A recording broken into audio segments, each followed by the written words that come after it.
Welcome back to another video. Today we're going to be talking about modular arithmetic. It's one of the most important parts of number theory. It's really sets the foundation for it, and it's a fundamental used in a lot of different problems, especially in competition math, and it's used in a variety of ways. Right now we'll just be looking at, some basics, some important theorems and things that you should understand. But later in your, math career, it's really going to become a lot more complicated, but also interesting. It's a really, unique part of math. Anyway, so let's jump into it. A good way that I like to think about it is with a clock. So we know number theory is, revolves around numbers, and we have what we're used to is a set of, usually real numbers and usually integers like 1, 2, 3, and so on, negative numbers. And if we add, subtract, we always get another number that's in the set, multiply as well, not divide. And it's similar for modular arithmetic. So if we look here at a clock, we usually have, 1 through 12. But mod doesn't work. If we were thinking of mod 12, it actually would be from 0 to 11. Because what mod is it's the remainder when you divide another number by a number. So if you have, 15 mod 12, that's the remainder when you divide 15 by 12. It's 3. So if we're thinking about a clock, we think of like when we go from 1 all the way to 11, we don't go to 12, we go to 0, and from 0 we go to 1, and so on. And it's just this cycle, and every number can be like every number that we're used to can be written as 0 through 11 in terms of mod 12. So if we have, 57, that's not in this set of numbers. Look at our clock. But when we have mod 12, we think, well, okay, what's the remainder when we divide 57 by 12? Well, we know that 48 is divisible by 12. And if we do 57 minus 48, we see that it equals 9. So 57, and then we write this is like congruent. It's equivalent to what we would use equals in our, regular operations. It's called congruent. It's the 3 lines. 57 is congruent to 9 mod 12. And so if we look at an example, like how would we represent all of these numbers, 9, 13, 17, and even negative numbers, you might be thinking, negative 7. How are these numbers written in mod 4 if we can only use 0, 1, 2, 3? Because those are the only possible remainders when we divide if we were saying mod 4. And it's interesting because all of these numbers are actually equal. At first you might be thinking, how is that possible? But if we take a close look, we see 9 mod 4, so the remainder when we divide 9 by 4, that's 1 because 8 is divisible. 13, it's also 1 because of 12. So really, 17, it's the same. And then if we're looking at negative numbers, it might be a little bit confusing at first, but it's actually pretty straightforward. So if we look at negative 7, we just sort of think, how much higher is negative 7 than a multiple of 4? So the next lowest multiple of 4 is negative 8. So negative 7 is 1 higher. So negative 7 is congruent to 1 mod 4. And we can see that we have these set of numbers, 9, 13, 17, negative 7, that are all equal to 1. And that's important to understand how mod works. You can switch them out whenever you want because they're equal. We would say they're congruent if we're using, modular arithmetic terms. And because you can switch them out, it's a very helpful way to deal with really big problems that, really big numbers in certain problems. So for instance, if you were asked to find the units digit of, for instance, this huge number, this huge sum, and you have no calculator, it might seem, a little overwhelming. But because of how mod works and how I just explained, we can substitute their congruent mod, their remainder in, it actually simplifies the problem. Let me just add a few big numbers. And so before we get into that though, let's talk about adding and subtracting in mod. As I may have mentioned, they're both the same, using mod arithmetic or using just regular arithmetic. If we have 4 plus 7 in regular math, that equals 11. But let's say we're doing mod arithmetic mod 8, and we have 4 plus 7. 11 is not in our set of numbers for mod 8. We have from 0 to 7. That is our domain. That is our set of numbers for mod 8. So when we look at 4 plus 7, we're thinking, well, is there even an answer? Well, yeah, because we can just look at what's 11 mod 8. And the answer is 3. So 4 plus 7 is actually congruent to 3 mod 8. So arithmetic still works. You just have to find the remainder of your sum. And it's the same for subtraction. If we have 4 minus 7 mod 8, we get -3, which isn't in our set of numbers. It isn't from 0 to 7. But we know that it's congruent to 5 mod 8. And so this is really important. It's important to see here that in mod arithmetic, addition and subtraction still hold. They're a little different, but they still work in the same fashion. We still are adding numbers and getting a new number that's within our set of possible remainders, residues as we call them, for any mod, not just 8. And so one more thing before we look at our big sum of numbers and try and find the units digit of that really fast, let's look at when we add numbers, what we can do using mod. So let's say we have 17 plus 19, and we want to find the answer mod 6. One way that we could do it is just add up 17 plus 19. We see that it's 36, and then do mod 6. So it's congruent to 0, since 36 is a multiple of 6. The other way that we can do it is we can act on each term individually. So we can think 17 mod 6 plus 19 mod 6. And then we can do it from here. So 17 mod 6, we know is really just equivalent to 5. And then 19 is equivalent to 1. It's congruent. And if we add those up, mod 6, we get 6 mod 6, which is also congruent to 0. So now, with all that in mind, we can look at our big sum of numbers and try and find the units digit of that fast. So one way we can do that is by just looking at each number mod 10, because when we take a number mod 10, we get its units digit.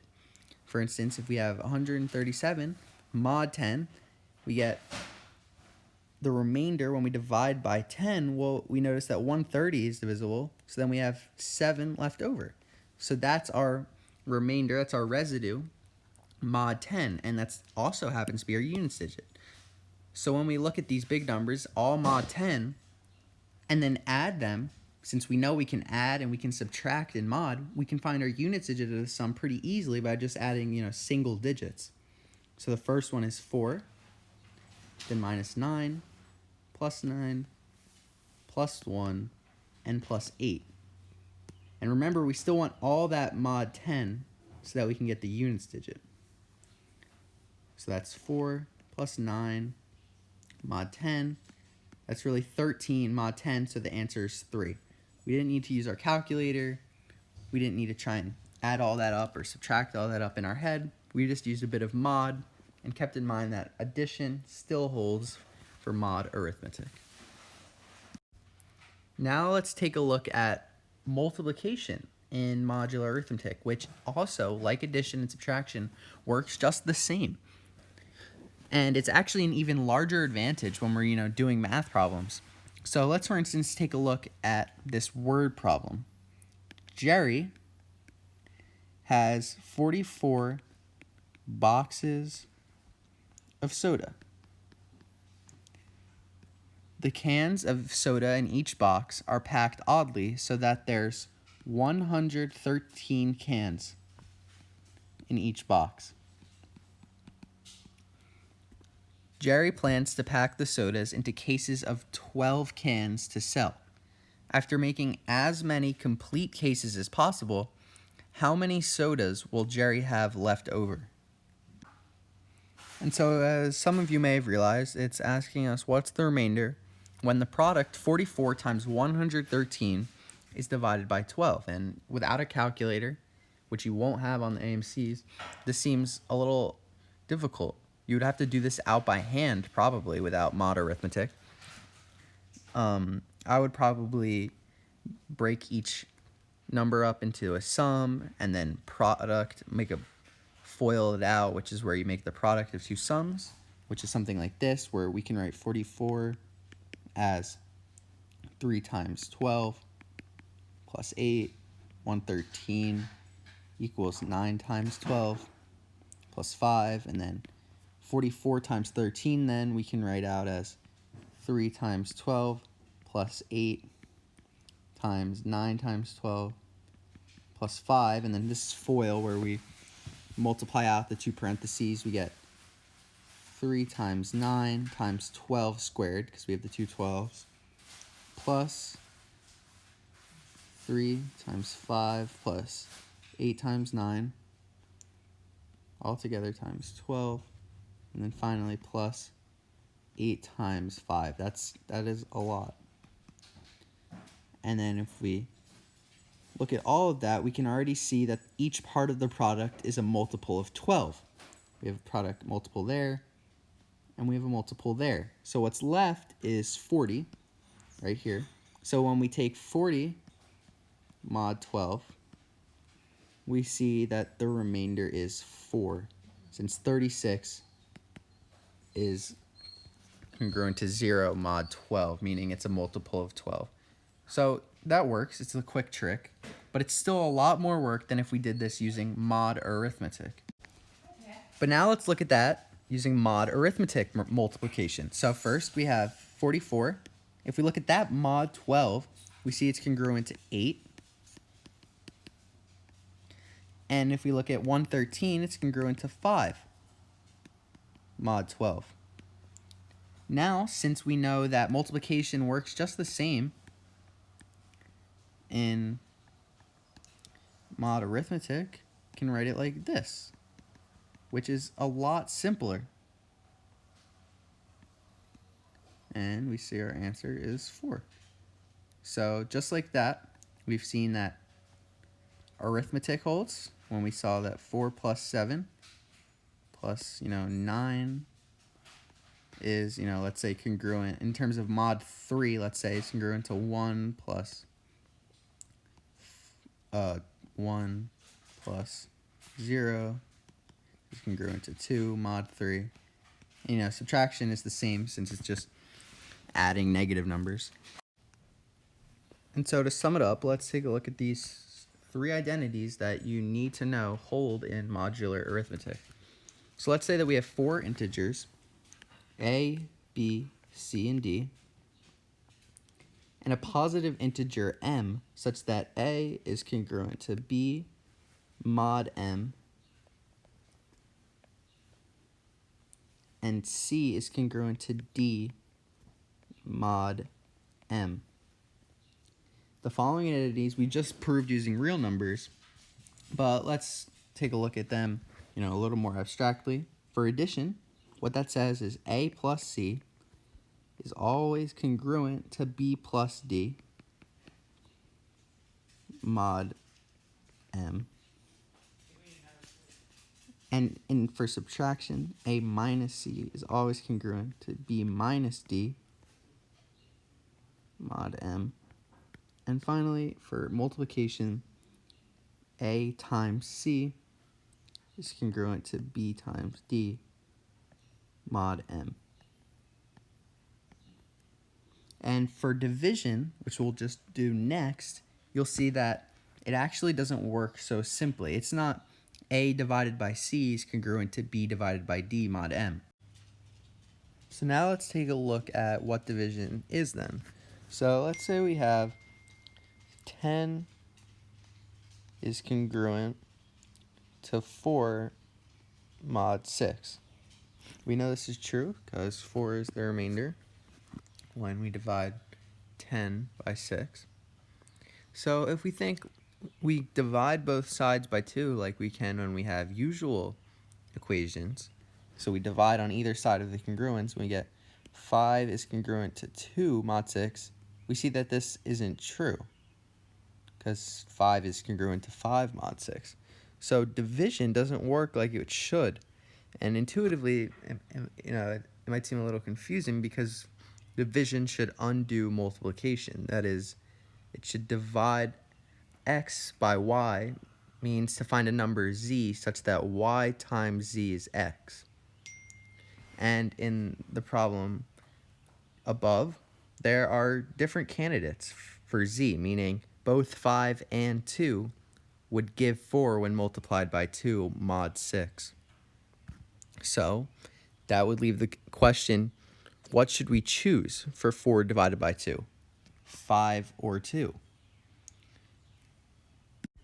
What we do is we require uniqueness, meaning that x is divided by y modulo n is only defined when there is a unique z such that x equals y times z.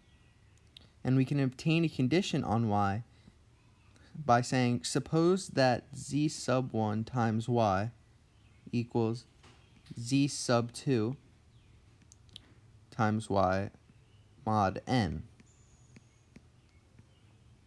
Then, by definition, that means that for some k, we can say that y times z sub 1 minus z sub 2 is congruent or equals kn.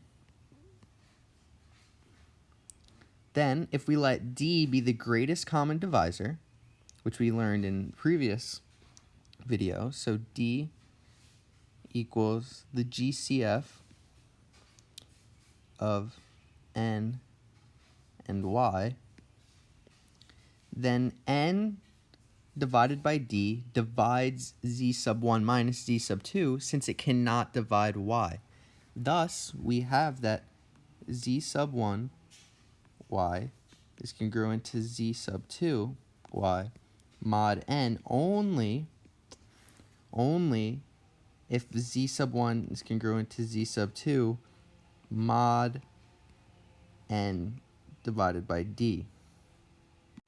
Thus, a unique z exists modulo n only if the greatest common divisor of y and n is 1. And so that may seem a little confusing. That's a lot of algebra, not a lot of just like simple examples. So let's look at a quick case here. If 6 divided by 5, and we have mod 7. So essentially what we just proved is what we want to find, well, what we want to do first with division is we want to write it as 6 times then 1 over 5. And what this, from here, what we want to do is we want to look at this 1 over 5, and we want to find a number that when 5 is multiplied by it, it gives us 1 mod 7, meaning 5 times what number is congruent to 1 mod 7. And if we do a quick just guess and check, when we try 1, we see that 5 is not congruent to 1 mod 7. If we try 2, we get 10, which is not congruent to 1 mod 7. If we try 3, we get 15, which is congruent to 1 mod 7. So that is 3, the question mark, and it goes instead of this 1 over 5. So what we can really write now is that's all congruent to 6 times 3, which is 18, which is congruent to 4 mod 7. So that's how we see that 6 divided by 5 is congruent to 4 mod 7. Let's do one more example. Let's take a look at if we have 5 divided by 3. We can say now it's congruent to 5 times 1 divided by 3.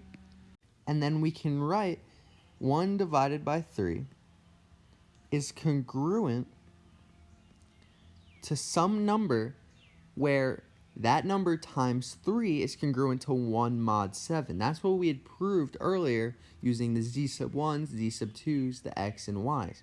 So we want to find a number, 3 times a number, where that is congruent to 1 mod 7. So if we go through, starting at 1, we see that doesn't work because 3 isn't congruent to 1 mod 7. 3 times 2 is 6, that doesn't work. 3 times 3 is 9, that's not congruent to 1. 3 times 4 is 12, that's not congruent to 1. But 3 times 5 is 15, which is congruent to 1, since it's 1 more than 14, which is a multiple of 7. So 1 divided by 3 is congruent to 5 mod 7. And then, I don't know if I mentioned this before, but we can just plug in this 5 right here, because multiplication works similarly as it does with just regular numbers and operations in mod arithmetic. We can just plug in, because 1 divided by 3 essentially equals 5 in mod 7. So we plug in, and now we have that 5 divided by 3 is congruent to 5 times 5, which is congruent to 25, which is congruent to 4 mod 7. So 5 divided by 3 equals 4 mod 7. And so an important vocabulary word and something that's really important in mod is what we call the inverse, the multiplicative inverse, where it says A times B is congruent to 1 mod C, then we would say that B is the inverse of A. And so we used this earlier because we had to find the inverse for when we were using division to simplify. When we had 1 over 3, we had to find 5, which was the inverse in mod 7, because 3 times 5 is congruent to 1 mod 7. And we used a sort of a guess and check method, which works, if you have small numbers. But now I want to show you how to do it in a much larger numbers in a method that will always work. And it uses what we call the Euclidean algorithm. And so let's take an example. Let's say we have, 7 times x is congruent to 1 mod 31. So basically, what is the inverse of 7 mod 31? So if we use the Euclidean algorithm, what we do is we write first 31 as 7 times something plus its remainder, meaning 31 equals 7 times 4, because that's the biggest multiple that's less than 31, 28, and then whatever's left over, which is 3. And we do the same for 7, but using the remainder here, meaning 7 equals 2 times 3, because it's the multiple of 3, which is less than 7. And that's add the remainder plus 1. So these two steps are important, and you may have to continue doing that until you get it to being just this 1 right here. We need that 1 remainder, because that's important when we're trying to find the inverse, because that's what inverse is. It's the remainder is 1 mod, in our case 31. So what we can do now is we can say 1 equals 7 times, or 7 minus 2 times 3, because that's from this second equation right here.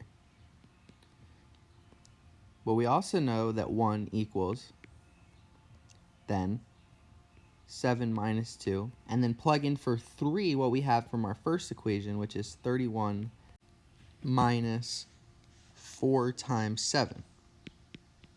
Because we just plugged in for 3 what we got from here if we bring the 7 times 4 over to the left side.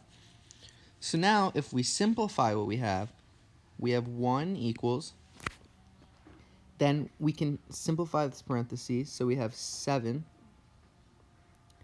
minus 2 times 31 plus 8 times 7. So then if we group the 7's together, we get 1 equals 9 times 7 minus 2 times 31. And now remember, all of this is mod 31, which means that this right here, this 2 times 31, is congruent to 0 mod 31 because it's a multiple of 31, so it can just go away. So really what we have is 1 is congruent to 9 times 7 mod 31.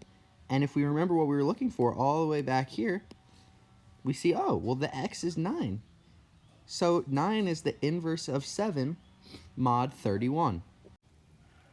And now that we've talked about division and inverses in mod arithmetic, we're going to close out the video now with 2 problems, one of which is a quick proof of the divisibility rule for 11, and one is just a quick problem that you might see on AMC. So let's start with the problem. It says, what are the tens and the units digit of 7 to the 1,942? And so in theory, we could, we could compute 7 to the 1,942, but that would be extremely time consuming, especially given you wouldn't have a calculator. So what we realized we should do is you should use mod 10 and mod 100. So if we begin to write down the first few powers of 7, but mod 100, we see this: 7, 49, then 43, then 1, and then 7 again, and then 49 again, and then 43 again. And so we can imagine there's going to be a continuous pattern. And now what we can do is we can write 7 to the 4th, which equals 2,401, is congruent to 1 mod 100. So for any positive integer k, we have that 7 to the power 4 times k equals, is congruent to 1 mod 100. So in particular, what we can do is we can write that 7 to the 1940, which equals 7 to the 4 times 485, so we know it's divisible by 4, is congruent then to 1 mod 100. So now, though, looking at what we were asked, which is 7 to the 1,942, we can write that that is congruent, well, first equal to 7 to the 1,940 times 7 squared, which is congruent to now 1 times 7 squared, which equals 49 mod 100. So what we just did is basically answer both questions, the units digit and the tens digit, because what we see is 7 to the 1,942 is congruent to 49 mod 100. So the tens digit's 4, units digit's 9, and we answered the question just using mod. And so to close things out, we're going to take a look at the divisibility rule for 11, which is a really important thing you should know for math questions in general, but also it's a cool application of modular arithmetic. So first, just if you don't know it, the divisibility rule for 11 is a number is divisible by 11 if and only if the alternating sum of the digits is divisible by 11. And an alternating sum just means we add the digits, but instead of just always adding, we alternate plus, minus, plus, minus. So for example, we look at 2,728. What we would do is we would go plus, minus, plus, minus. So 2 minus 7 plus 2 minus 8. We see that that equals negative 11, which is indeed divisible by 11. So that means that 2,728 must be divisible by 11. And it is. So that is our divisibility rule for 11. And now we're going to prove it using modular arithmetic. So for this proof, we're going to start off by taking a number n. So let's say we have n, and we're going to let it equal a bunch of digits that we're just going to call a sub 0, a sub 1, a sub 2, and so on. So to let it be a general case, we're going to let this number n have k digits. So we can write each digit as a sub and then a number. Well, it actually has k plus 1 digits. And so it's important to remember that these digits are base 10, meaning they go from 0 to 9. So then what we can do is we can write n as an expanded notation as 10 to the k times a sub k plus 10 to the k minus 1 plus times ak minus 1, and so on, until we have just 10 times a sub 1 plus a sub 0. So basically all we did is if we had 452, we just wrote it as 10 squared times 4 plus 10 times 5 plus 2. That's all we did. But it's a general case. So then it's important to note that 10 is congruent to negative 1 mod 11. So then what that means is if we take all of this mod 11, we can then replace the 10s with negative 1s, because that's how mod works. We can just replace congruent numbers with each other. They're interchangeable. So we can now write n equals negative 1 to the k times a sub k plus negative 1 to the k minus 1 times a sub k minus 1, and so on, until our last two terms would be, instead of this 10, we're going to write negative 1 times a sub 1, and then we would just leave a sub 0 since it doesn't have a 10 in its term. And remember, this is all mod 11. And so actually, the proof is done, because what we've proved here is n is congruent to all of this, which is really just an alternating sum mod 11. Because you can see here that we have, if k is a even number, then this is going to be negative 1 to an even power is positive, so we would have a sub k. Then k minus 1 would then be odd because k was even, and negative 1 to an odd power is going to be a negative 1, so then we would have minus a sub k minus 1, and so on. And we would just have these plus minuses until we got to the last terms, which would be minus a sub 1 plus a sub 0. And so we can see n is congruent to this alternating sum. So if this alternating sum is congruent to 0 mod 11, then n also has to be congruent to 0 mod 11, which means it's divisible by 11. And so our proof is actually complete. And so that's going to be all for today's video. I hope you learned a lot about mod arithmetic and some useful, theorems and identities that you will see a lot on AMC, and they'll be useful to solve a lot of problems in all different types of number theory questions. And as always, if you have any questions about the content in the video, you can just email us. And the problem set for this week will, of course, be using mod arithmetic in multiple different ways. And you'll see that, at first glance, maybe you're thinking, like, how would I do this? It seems, it would be really grueling to work out by hand. Mod is going to be a very helpful time saver. So that's going to be all, and I hope you enjoyed the video. Thank you.